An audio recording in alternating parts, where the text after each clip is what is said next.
Welcome to the One Shot Patreon episode. I'm still here with Hayden. This guy fucking flat out refuses to leave my house. But what'd you think of the One Shot? Oh, dude, that was honestly one of the best games I've played in a very long time. Oh, appreciate that. Thank you. I really appreciate that. Yeah, I mean, it's weird because it's called a one shot, but I left you on a cliffhanger. Yeah, it makes me want to come back for round two already. Like, Well, look, if the people like it, then we'll do a round two. We're That'd be actually amazing. fighting Cadence. yeah. But yeah, cool. So the whole point of this episode or the one shot was to create a lot of uncertainty more than anything. Yeah. I just wanted you to not feel safe with your decisions. Yeah. Because you're like, well, fuck, do I walk into this room now or not? I know that I'm in a time loop, but how does this affect me going forward? Yeah. Yeah. Sweet. But let's start things off with a really simple open-ended question. What has been your best moment as a D&D player? Oh, that's hard. That's a hard one because there's been so many. Yeah. But I guess they've always been sort of team plays in big battle environments, just working together with friends. Yeah, cool. Really, and boosting. Yep. Because the way I like to play, I like to make sure I boost the other players as like much super as support. possible. Yeah. Yeah. Yeah. So I think probably one of my most favorite plays, we actually got the idea from a TV show. I had the enlarge spell and we had a hill giant on our team. Oh, yes. Yeah. I remember this. I fucking remember this. Yeah. We shot the hill giant up the dragon's behind and then I used enlarge to Yeah, some trouble. Fuck, what was it? This was when John was running his Westeros campaign for the first time. And Ben, who's actually already been on the podcast, but like Ben's character was playing a hill giant who could grow every time he rages. Yeah. And I was like, this is funny. As a DM, Ben and I are both sitting down and we're like, we know how to break this. Because aerial combat's super hard to run as a DM. Because if you don't have flying characters, it's hard. Yeah. If you have characters that are riding on flying creatures, obviously you just attack the creature, right? Don't give a fuck about what's happening up there. Yeah. If you attack the griffin, the person will fall, Yeah. right? And we knew for a fact, like Ben and I like looked at him real subtly and I was like, I think I know what we can do. And I'm like, Hayden, do you have enlarge by any chance? And he's like, yes. And I'm like, good. Just as a weird question, how big do you think the asshole of a dragon is? It's like That was such a good moment. because like John was flat out like, no, this is not going to happen. This is my cool monster. Don't do this to me. And as a DM, I'm like, yes, there's nothing in the rule books that says a dog can't play basketball, which is fucking insane. Oh, it was...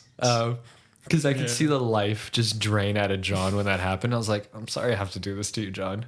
He's done nothing wrong. It's totally action economy, which is just so mean to him because it's like, this is the first campaign that he DM'd as well. Breaking shit that didn't need to be broken. I was like, see, it's hard. Cool. Well, actually, as a DM, I have one of my favorite moments. Apart from, there's been heaps of favorite moments for me, but like there are two really big moments.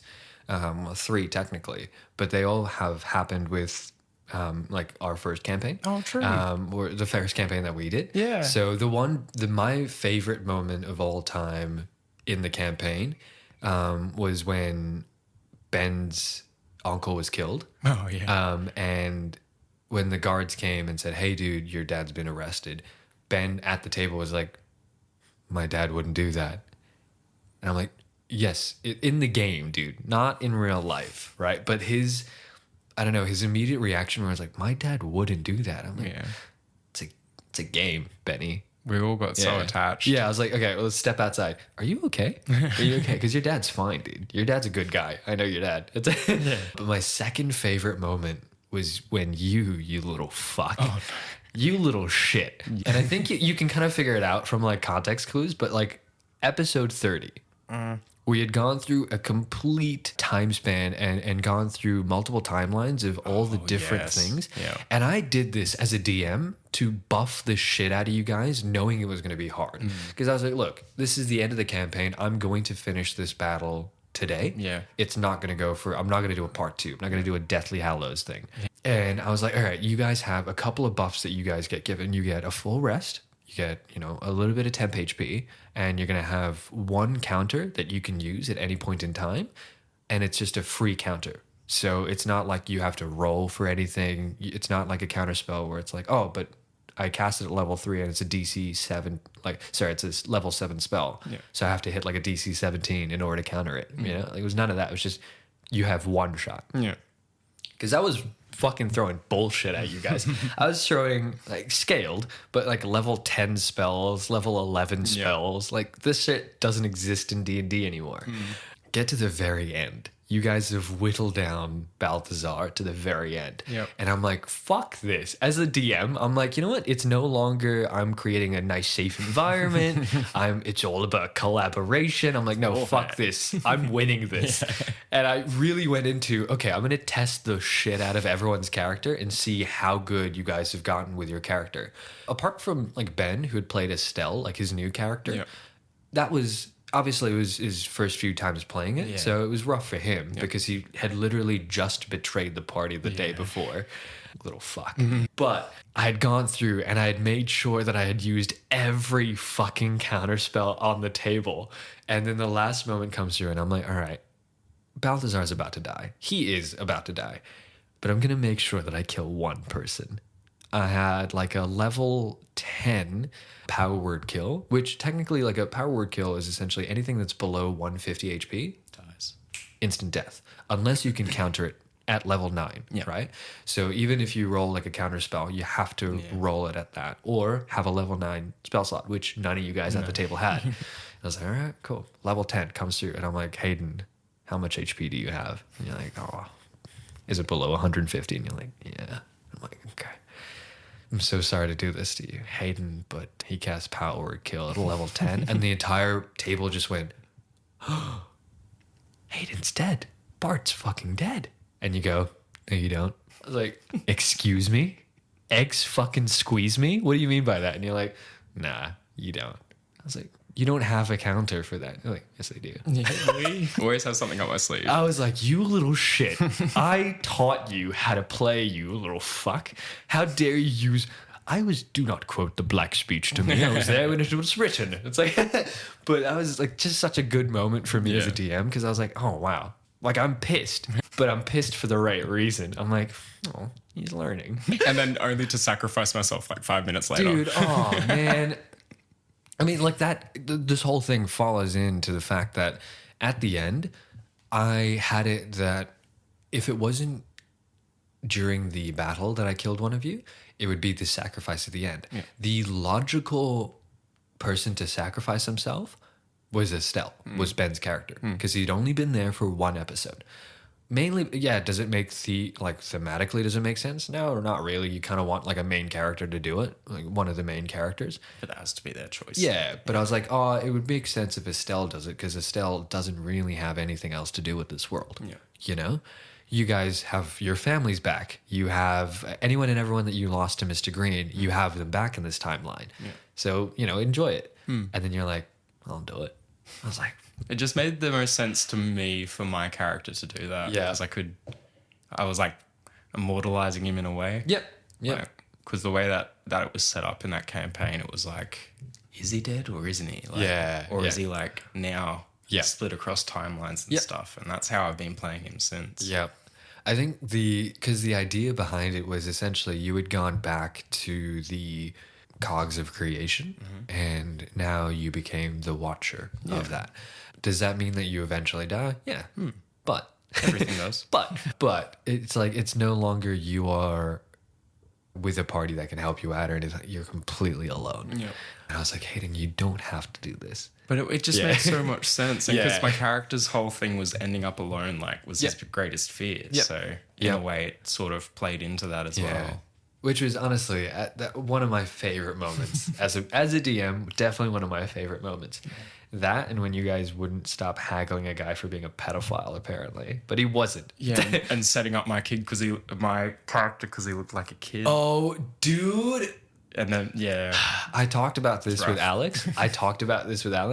If anyone outside the table is to share this with anyone, I think we might get like a lawsuit against it.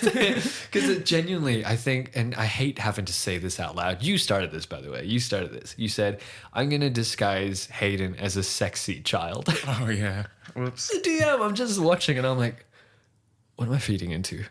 It's just the worst kind of humor possible. We're going to bait this guy. I'm like, oh, God.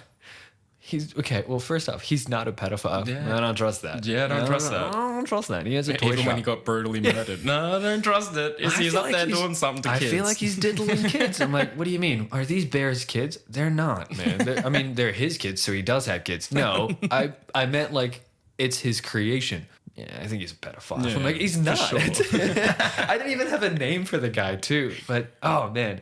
Okay, well, that kind of leads me into my next question. Well, how do you, as a character, like as a player, for example, I don't know if you've DM'd at all, but as a player, how do you get into the mind of the character that you're playing?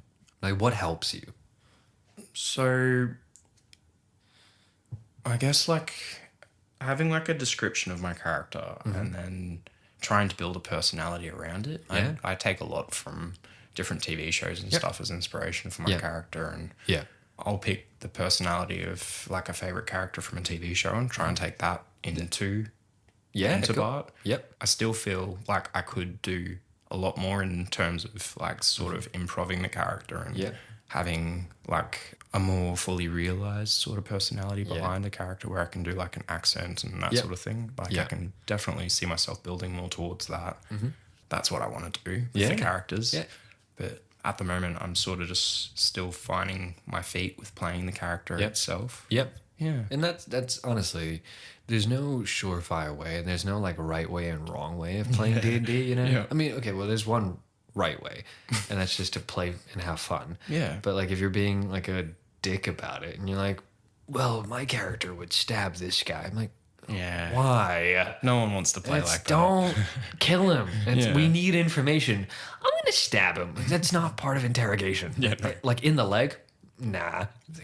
In the face, dude? But no, like I feel like that's probably the best way to start creating a character. Yeah. I thank God for like AI generations for stuff, because sometimes I'll just go in and I'll just like randomly put a description of a character into AI, and I'll just like, just feed me an image. Yeah. And then from the image, I'll look at it and go, create it around that. That's cool. So yeah, I think quite a lot of my characters, or whatever I'm creating for one shots, for example, I'll just like look up, I'm like, I could just look up a pirate, for example, for John. That's boring. I want a pirate with a very specific thing. So I'll make a really simple description, and I'll get a photo, and then I'll go, all right, let's expand upon that. Because I wanted the pirate to be familiar, so I made him very similar to Blackbeard. Okay. But then I was like, what if Blackbeard was a fucking dwarf? All right, what if Blackbeard was actually Scottish? What if Blackbeard was Scottish and like mildly day drunk all the time? It's like, and then you can expand a little bit more. So I was slurring my speech but yeah, honestly, having inspiration is probably the best thing. Yeah. Is there anything that you look into specifically for inspiration? So in terms of fantasy, is there something that inspires you the most? A lot. Lately, it's been a lot of sort of like TV shows, especially Vox Machina and like Den Harmon's Harmon Quest, that sort of thing. Like, that's cool. Yeah, because the way they play it's just so fun. Like, they have a lot of fun with it as well as not being super serious all the time. Yeah. Mine's the exact opposite to that. Mine's Lord of the Rings. What gave it away? I like a bit of both. Yeah. Mine's super, super serious, but it's so serious that it becomes Monty Python, you know? Oh, yeah. Like, that's my kind of thing. It's just a flesh wound. Yeah. But it's like, it's damn fucking serious. It's like, no, this is a real world. This is what's happening. It's like, I pull my pants down. Why? That's what just my carrot would do. Reasons. Air, dude. It's really humid in my... Yeah, cool. So this kind of falls on a little bit, but let's say you're creating a new character, right? Let's say you're going in for a new character. You have your own inspirations and whatnot. Is there something specific you go to when you're making a character? For example, it's like, okay, I like playing smart rogue type characters. So I love being able to be in the distance and only attack when I need to and when it suits me most. Yep. So like, you know how rogues get advantage if in like Just very about specific situations. Yeah. They get, well, yeah. Yes. If you're playing them right, they do. Honestly, if you're playing a rogue, read the rule books. Yeah. Right. It'll help you. Yeah. But rogues get very good advantages on very certain things. My job is whenever I'm playing, I try to make those situations happen every fucking round. Yeah. You know? Yeah. It's like setting myself up for the next round. So when I'm creating a character, I look into what character I want to be playing. I want to be playing some sort of roguish guy. Yeah. I'll do that. I want to be playing a dickhead cowboy. I'm going to create Jonah. Yeah. Is there anything that you do with Bart at all? I think I'll just like the way that I kind of go into it with Bart is I'll sort of create like a version of him that I want specifically for the game that I'm playing. Yeah. Okay. Like, yeah. Cool. For example, the one that I've got running now, he's all based around water magic because he comes from like the land, like the terrain he comes from is like the ocean basically. Yeah, So he's okay. like an island. So Yep. he's all water based and Yep. freezing stuff and Yep. that sort of thing. So using his surroundings, basically. Yeah. So the way that I build him, Yeah. I'll pick like one specific kind of magic, and because I always play as a caster class. So yeah. Casters are fun. yeah, I'll pick like one basis of magic and build around that. Like in our previous campaign together, I built him around psychic abilities. Yeah. And yeah. this time I'm sort of taking a more natural, Yep. like elemental route. Yeah. Very cool. Okay. So you kind of go for, hey, I want to be a caster. I'll choose a very specific form of casting and I'll just expand from there. That's really cool. That's really cool. Okay, let's talk a little bit about the one shot that we just played. Okay. All right. Okay. So walking into a one shot, it's really hard because unlike a campaign, you don't have time to set everything up. you Yeah. know? It's not like a slow breadcrumb thing where you're like, Hansel, are you putting bread down, Hansel? And it's like, yes, Gretel, I am. Ooh, delicious. Ooh, delicious. Ooh, another one. Is that bread? I'm like, oh, fucking hey, dude. You need the carbs. Where the fuck is the trail? I ate it. I thought it was trail mix. No, we were, fuck, Gretel. But yeah, so when I create this, I try to quickly put people into a scenario that's normal. So peek behind the screen. Whenever I'm or whenever I'm asking a person to show up, to guest on the podcast, I'll always give them a very simple synopsis. Like, hey, this is who your character is in terms of your level, your race, your ability. No. Essentially, like, hey, this is your character. You own a magical firm. Things have been really fucking tough recently. And it's very LA noir type setting. Yeah. I feel like this version of Bart was kind of the perfect pick for it too. Yeah, Because he's cool. more of a, like us to the point, I'm a just do it kind of guy. Like he's Who like the fuck rough cares? and angry. Yeah. Yeah. He's like, I've got so much lack of sleep going on right now. Yeah, basically. Yeah. I've got caffeine patches everywhere. I don't have time to pull the other patch off. I just stick it on. Double them on top. Yeah, because with this one shot specifically, I tried to create really subtle things that, for example, if I had done this with John, it would have been fucking over so quickly. Yeah. Because John and I are very similar in the fact that like our upbringing of mythology and like just in general really dumb shit trivia, we'd fucking lose it. Because a Gallopy is actually one of the sirens from Homer's The Odyssey. I thought it was something like that. I was like, Yeah. And so, you know, when Cadence was talking about a Gallopy has brought me victims for a while. Yeah. Yeah. I didn't want to say it instantly, but I had it as Professor Gallopy. I could have done something subtle, been like Professor A. Jeeves or something. But you're like, what's the A for? Oh, a Gallopy. I could have done that. But I was like, I don't have time for a campaign shit. Yeah. It's going to be here. I guess, yeah. That's cool. Yeah. Okay. So when you walked into the house, what were your immediate thoughts? I was like literally thinking like this is going to be like if I make a wrong step, Yeah. there's something bad's going to happen fast. Yeah, cool. Okay. What were you expecting to happen? I was expecting like haunting sort of shenanigans, like Yeah. exactly what was happening. Okay. And I was just like worried that the way it was going to ramp up was going to be really fast and I wasn't going to be able to figure it out in time. It's like, oh, fuck. It's like, and there's a knife. And there's another knife. It's like, oh, God. Okay. Speaking about foreshadowing to make you feel a little bit more like uneasy, thinking it was going to be hauntings, can you go back to the first note that you got? from Professor Gallopy. So Oh, yeah.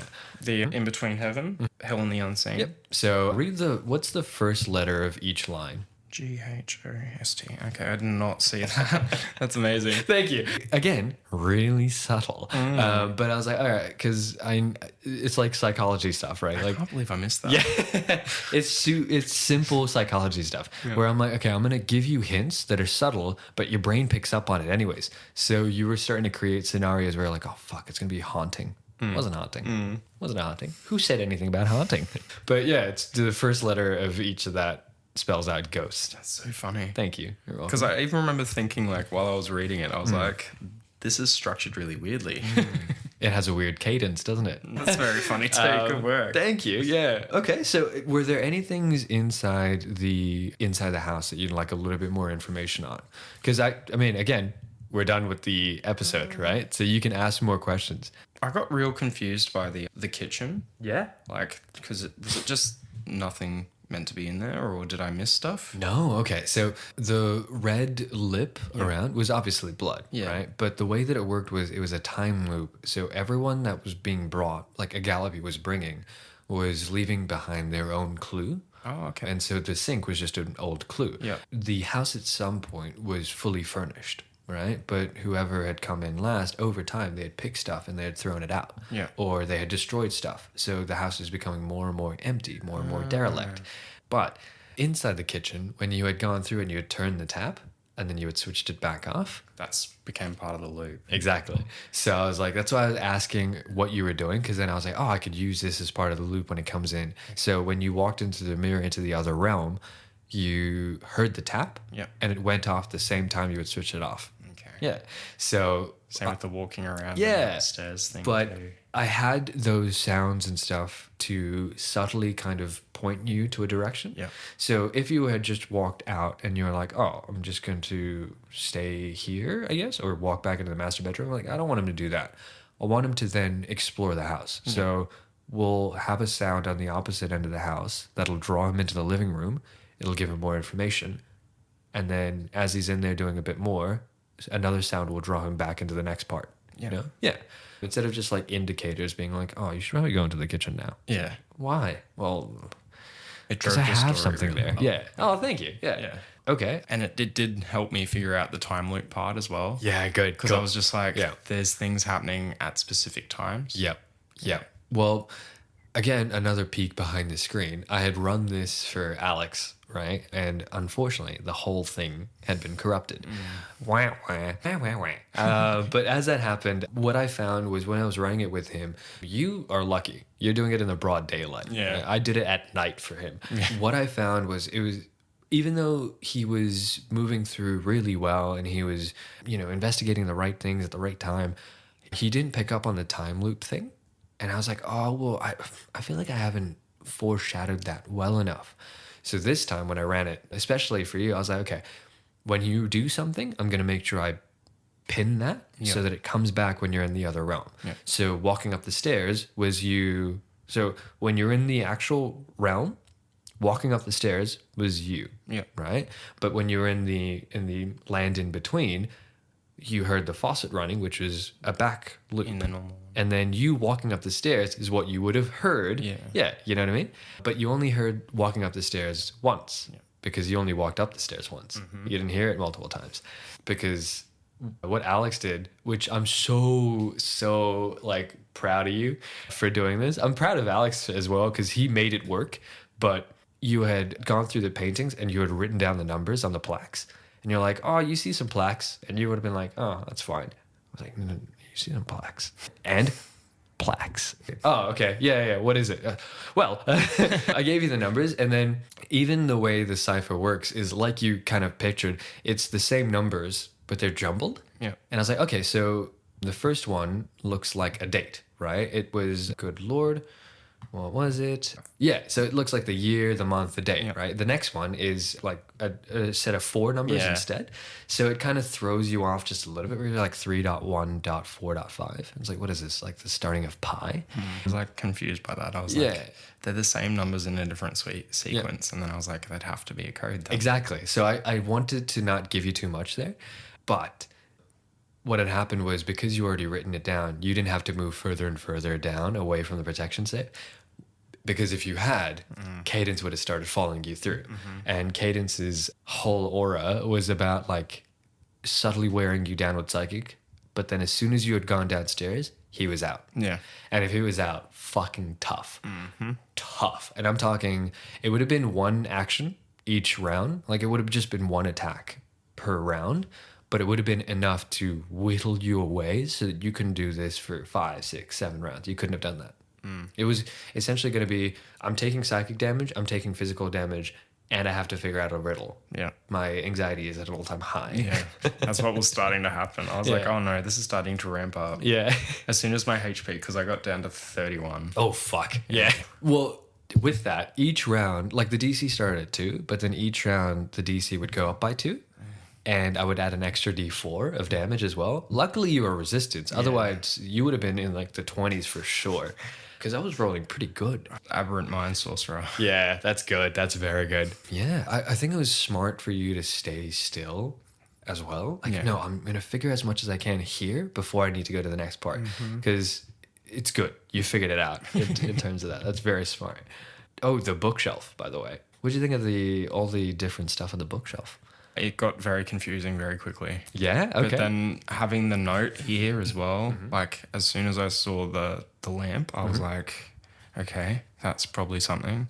And then I knew the ruby was probably part of a summoning thing. Yeah, okay. So I just assumed that they would go together and that this would... Yeah? Yeah, Okay. I just kind of assumed. Well, like the Philosopher's Stone's actually like quite good. Yeah. Right? It works off that, what's that, the alchemy thing where it's like I can turn something into gold. Yeah. But it technically didn't need to be a part of that. But because you put the paper down, the name, and you poured the oil, as long as you had poured the contents of the lamp onto the paper, it would have worked. Okay. But you had just held it still with the stone. So I was like, oh, that's pretty good. That's clever. I'm not going to say don't do that. I'm like, that's still works. Yeah. But it was, what was it? The broken spearhead was the spear of destiny. Yeah. So the dried blood was the blood of Jesus. The several ornate rings were all different rings from Lord of the Rings. And one of them was definitely going to be the ring of visibility. Yeah. Well, yeah, more so the ring of Solomon. Yeah. So you know the basic hexagram that you have? Yeah. And then there's a pentagram around that, I think. And then there's little symbols that go around it, but that was going to be one of them. And I was like, oh, okay, I will waste your time a little bit with those rings. But then you're like, no, I don't want that. I'm looking at the lamp. And I'm like, all right, cool. Speaking of that, you little shit. It's so funny. I feel like I've made all my players paranoid with me. I wonder why. Because honestly, both you and Alex didn't pluck the rose. No. You little fuck. That would have been a curse for sure. No, it wasn't. What was it? It wasn't. Well, okay, so I'll read the description out for you. So you see a single rose a few feet ahead of you, right? You go up to it and you pluck it. But as you attempt to pluck it, it seems stuck. You might need a little bit more force, which would have been your way out, right? Which would have definitely just been like a door, been like, hey, the door's open, you can leave now. If you had chosen, no, I'm going to pull it out, right? You pull it out and you see the head of a porcelain doll attached to it, and there's a note in the mouth of the doll that says, Icarus flew too high, so I brought her back down to Earth. Oh my God. Which, if you had looked at it before going into the house, you would have thought that there was a different creature. Yeah. Yeah. So apart from ghosts on like a subtle foreshadowing, Icarus flew too close to the sun. So now you're looking at some sort of like winged creature. The Icarus flew too close to the sun, melted the wax off his wings. Burned, didn't he? Yeah. There's a reason that Cadence is burned, isn't Yeah. he? Yeah. So I was going to essentially have that as like a subtle foreshadowing thing. So you would have been like, oh, your name's Icarus. It's not. Yeah, I totally would have been tricked by that. You're like, I know this. There was a rose. Like, I had nothing to do with this. It's called a red herring. Yeah. I literally saw danger as soon as I saw the rose. I was like, that's a problem. Fuck this. I don't even like botany. Yeah, I don't like botany. I'm not about plants. What is this? Is that a flower? Oh, I don't know about this. Don't like them flowers, man. A rose? A rose by any other name is just a rose. That's very good because I feel somewhat sorry. No, I don't. I don't. I'll be honest. I don't feel sorry that I made you guys paranoid players. That's good. Yeah. We're smart players now because honestly, we're paranoid. Yeah, dude. But like, remember the start of our Guild 47 campaign, right? The start of the campaign was you guys being in the dormitory, having a good night's rest. It was the start of a good night's rest. Porcelain doll. I love porcelain dolls. Not personally. That would have made me so confused. Yeah. Honestly, I'm so glad I didn't touch that rose. Well, the thing is, you guys, again, you were all fairly new. Apart from Ben, you guys were all fairly new to D&D. Yeah. And Ben knew. He's like, fuck, this is bad. This is bad, guys. But you guys had followed your just basic instincts. We're like, there's a door open. One of our doors is open. Why the fuck is the walk-in closet open? I'm going to go through. Go through, you find a doll. Suddenly that, the floor just falls underneath you. You fall in, and now there is a puzzle with 4 doors, and there's a ghost trapped inside with you. That ghost was a CR3, if that. Fucking simple. Super simple. Took you 45 minutes. Because you're like, oh, fuck, there's a ghost. I'm like, just solve the riddle. I'm no good with ghosts. Yeah, basically. Is that a little girl? It's terrifying. Stop. What, is she going to dance at me? Like, oh, is that a tutu? Oh, ew. Stop, little girl. No, I loved it because I got you guys so paranoid so that when I introduced Green in that first episode, by the way, you guys were focused on nothing else but him. But if you had paid any attention to the room, it would have given you all the clues that you would have needed. So the fact that Genesis was in the photo, the fact like his father was Genesis, the fact that he was there with crutches on his feet in the photo, the fact that there were X's over the wife and the 2 older brothers, like you would have seen all that. But you guys were too paranoid. And I was like, maybe I should work less paranoia into the party. And then I thought, nah, this is good. I can put a lot more into the world, but because they're paranoid, they'll miss it. Yeah, there was a lot of that sort of stuff. Oh, 100%. 100%. I read so much psychology stuff for the campaign. Yeah. Because it's like, oh, well, if I tell you to be scared of something, yeah, sure, you might be scared of it. Right? If I tell you, oh, that lion is scary because it can kill you. It's like, yeah, I guess so. If I go, there's something in that room that could kill you. You don't know what it is. It's the uncertainty. That's the scary part. Kill me how? It's like, well, does it have a gun? I'm like, no, it doesn't. Lions don't have opposable. So it's a lion. No, I didn't say shit. Yeah, uncertainty, right? What was it? I think throughout the campaign, I was trying to break your character very subtly. I mean, even the fact that like Jonah, when you guys were in the jail together, and he's like, you look familiar. Yeah. And you're like, I don't know you, kid. I don't know you. Yeah, fuck you, dude. You're a little dick. I'll spit in your shit. And I'm like, wait, what? But I wanted to break you that little bit more because part of your character, which we never really got to because the party was super focused on main mission, was Barnaby. Yeah. Which was the guy who cursed me. Yeah, the wizard that had cursed you with like, and the whole like gold button thing. We never got to it. And I really wanted to because I'll tell you what I had for that, if anything. Yeah. Essentially, you're going to find this gold button. And if you had pursued it, the arc would have been you find more gold buttons randomly. So like the enemies that you fight has like one golden button, just like the third button would have been a gold button. You pick it up. If you had collected enough gold buttons, they would have like formed together.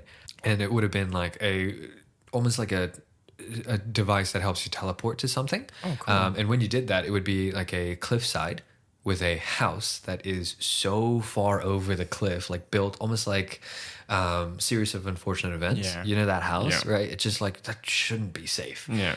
That's where you were going to meet Barnaby. And there was going to be a little bit of a fight there. That would have been so cool. It would have been so cool. I even have like Pinterest boards that I can show you later of Barnaby because I love visual feedback for stuff. It's hard to do that like auditory or like even when you're on a table with a lot of people. It's hard to do that. But Yeah, it would have been fun. Would have been fun. But you guys are too paranoid. You're like, no, main mission. It's like, what's down there in the corner? I don't care. Nothing. If I don't see it, it doesn't exist. It's like, guys, I just want to use another ghost. Cool. Is there any other memorable parts about that campaign? Any questions you have about that campaign, actually? Oh no, honestly, because you wrapped that up so well. Oh, thank you. Appreciate that. Yeah, Apart from Barnaby. Yeah. Barnaby's a little shit and we never got to. Little outside character arcs. Yeah. Okay. Was there a moment in that campaign that you want to discuss? Oh, how'd you feel when you figured out that Jonah was your brother? Oh, I loved it. Yeah? I was like, that is fantastic. Yeah. I'll take that. The fact that your older brother being turned into a vampire, I feel like that was going to be enough for you. And I was just like, oh, yeah, cool. Let's bring one of his brothers back. And let's make his eldest brother the one who's a vampire, right? And I'll, straight out tell you that, hey, I'm actually your older brother. And you're like, oh, okay, yeah, cool. I'm like, I don't like you, but okay. And then having Jonah just appear in your room as well in the fort. Yeah. Be like, yeah, I got reincarnated, you dick. I was like, oh, yeah, you didn't recognize me. You said you got reincarnated. Of course I didn't fucking recognize you. Yeah. What did you think was going to happen after that? I honestly don't know. Like thinking, because he went off then to look for... Didn't he go to a different continent to try and find out information for me? Yeah, so him and that's what happened. So your two older brothers went to find Barnaby. Yeah. Because like intraplanar travel was okay, but intercontinental through like magic circles and stuff was not allowed. Yeah. So they had to physically make that journey. That's why you guys had to physically make a journey to like the land of the sands. But did you think like Jonah, did you feel like you could have persuaded Jonah to stay? No. Really? Yeah. I don't think I could have. Okay. Could I have? Yeah.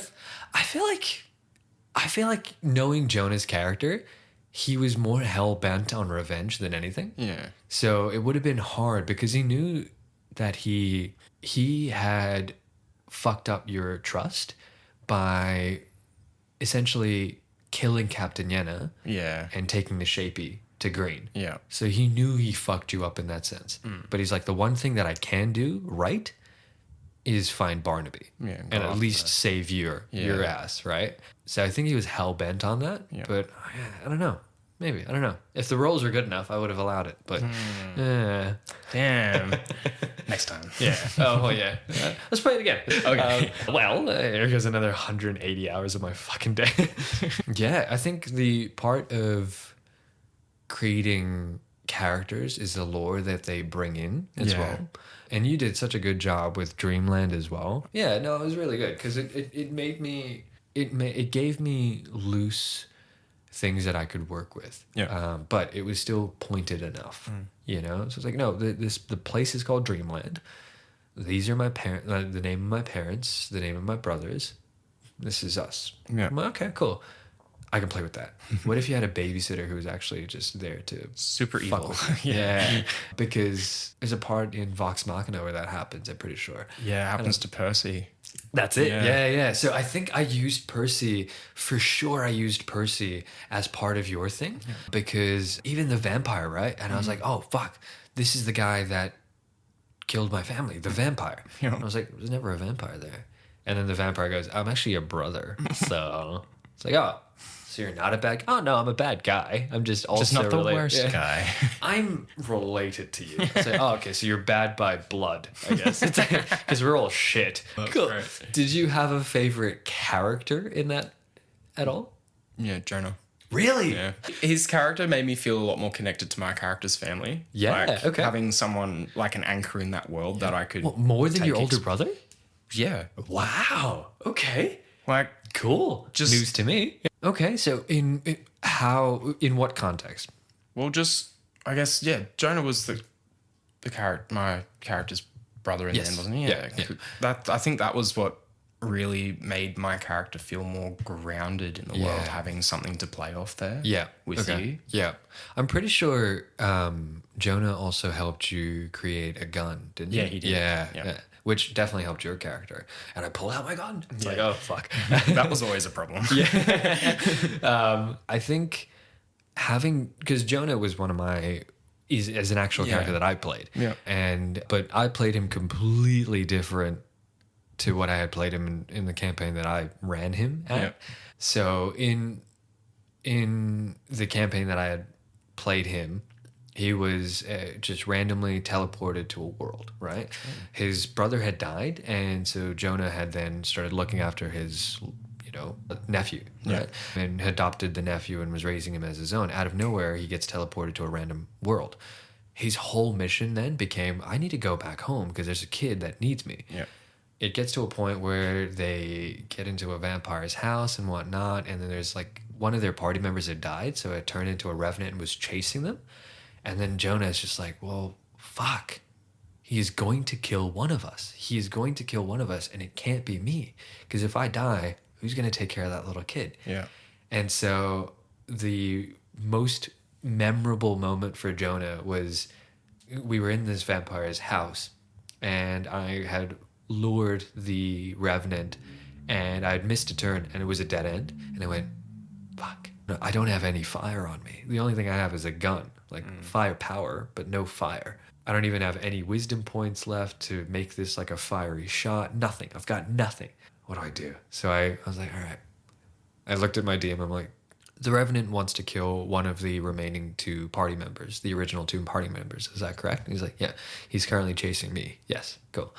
Revenants will know where I am in any plane of existence because they have a vendetta to kill me. Right? One of the original party members, right? And he goes, yes. So if I become undead, I still get to go back to my kid? And he's like, what do you mean? I'm going to call the vampire and ask him to turn me. And he's like, you realize this means that you won't be able to go out in the sun, in the rain? I'm like, I don't give a fuck. My kid needs me. And so I was like, I called the vampire, got turned, and the Revenant came in just as it happened. And the Revenant looked at me, and then he turned and went to the other guy. And I'm like, I'm fucked. But like we never got to finish that campaign, and I would have loved to have gone back to the kid. Yeah. But Jonah was super paranoid all the time. Yeah, he just wanted to go back to his kid, but he at least like he was human. Yeah. I played him as a complete dick in our campaign. I don't know. I loved him in that campaign. He was fucking great. Everyone that I've chatted to Jonah about, everyone's just like, he's a dick. And I'm like, yeah, that's fair. That's fair. And then my character's like, that dick's my brother. Yeah, that's mine. We share the same blood. Yeah. It's like, oh, it doesn't look like you. Fuck's that supposed to mean? All right, yeah. Like my mother's a whore? What do you mean by that? It's like, oh no, I didn't say that. He said he got reincarnated by, like magical. And it's like, oh, but like my brother can't have dark skin. I was like, no, I didn't say that. I didn't say that. This isn't about race. You're getting really defensive. Yeah, sweet. Any questions for me as a DM at all? How do you come up with so much, like, just so many good storylines? Just the voices in my head. The voices in my. I think I just consume so much media. Yeah. But because I consume different forms of media, I think I have my own ideas that formulate from them. Like right now, I'm writing a one shot for a different guy. Yeah. And he absolutely loves Warhammer. Oh yeah. I love Warhammer, but I'm like, there's very specific stories in Warhammer because there's 65 million years of lore. Like, just taking one portion of that would be amazing. So what I typically do is I go, okay, what do I want to DM? Do I want to DM like a heist? Yeah, I don't really feel like doing a heist. They're good. They're wonderful, but you need a lot more people for it. It makes more fun. It's Ocean's 11. It's way more fun than if it's just one fucking guy. Okay, cool.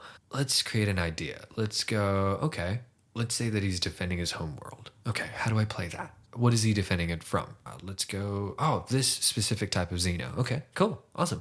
He's on this world. He's defending his home from the Xenos. Where does his story go from here? And then I just start expanding from there more than anything. But I always want to have one underlying theme. Yeah. So, for example, Benny's one shot was part of The Witcher because him and I have both played The Witcher so much. John's was a pirate because he loves pirates. I fucking love pirates. For Callahan, I did like a MasterChef thing. Oh, yeah. Because we were riffing about food and whatnot. And I was like, dude, imagine if all the most famous chefs were all D&D characters. He's like, what do you mean by that? I don't know. Like Marco Pierre White. Imagine him. He'd be like a high elf for sure, right? And he's like, what do you mean? No, he's fucking stuck up, dude. The guy can cut without looking and have like perfect juliennes. I'm like, he's a high elf. Yeah, I think I go off of one idea, and if I like that idea and I think that that's something that would be fun for me to DM, then I expand from that. That's really cool. Sense. Yeah. But once you've DM'd for a long time, writing doesn't take long. True. But formulating an idea and trying to fit it all into one thing. Because I could have made this go for like 2.5 hours, 3 hours if I really needed to. But I'm like, well, no, I want this to be short, succinct. I want you to still have felt like, oh, I did a whole campaign there. Yeah. Well, it was just a one shot. Yeah. But one shots are also super fun because it allows me to just dick around with mechanics that I can't in a campaign. Yeah. Because with a campaign with people, if I have one bad guy that's in a protection circle and the rest of you guys had to do stuff, essentially one of you would just stand there. Yeah. One of you guys would just stand there right next to the circle. So technically you're not breaking the rule of moving away. And therefore, it's like, oh. Semantics. Fuck. I've been done by silent letters in the English language. Fuck, not again. All I need now is a knife, a knife. Knife. Oh no. Yeah, I hope that answered your question at all. But yeah, being a huge nerd helps. Oh yeah. Yeah, fucking love Helps with everything. it. It's like, I'm a little four eyes. Fuck off. And Yeah, and it's like I wear glass. I can see better. Yeah, would you like me to be a danger on the road? It's like, no. Then shut up, nerd. It's like, oh, read a book, you fucking nerd. It's like, oh, okay. But yeah, I guess that's how I do it. I always want to DM something that I think is fun. yeah. There's no point DMing or playing in a campaign or playing a one shot that you're just like, I'm not interested in that. Yeah. Like if I got you to do a gardening simulator, you'd be like, Meh. like it's D&D, I guess, but I don't like that. Yeah, I don't really want to go to Bunnings today. It's like, yeah, you know what I mean? Yeah. So, yeah, but do you have any questions at all? No. Yeah. Cool. Good. Okay. Well, I guess we'll wrap it up there. I hope you had fun. And I really did. Thanks for good. having me. Not a problem at all. It's always a pleasure. And I'm sure that as this progresses, we'll have like reoccurring guests. So you're always welcome back on the pod. I can't wait. If at any point in time the people go, hey, we actually want to finish up with Cadence, we'll run Cadence. But we'll wrap it up there. And I will see you on the next episode. Too easy. See you then.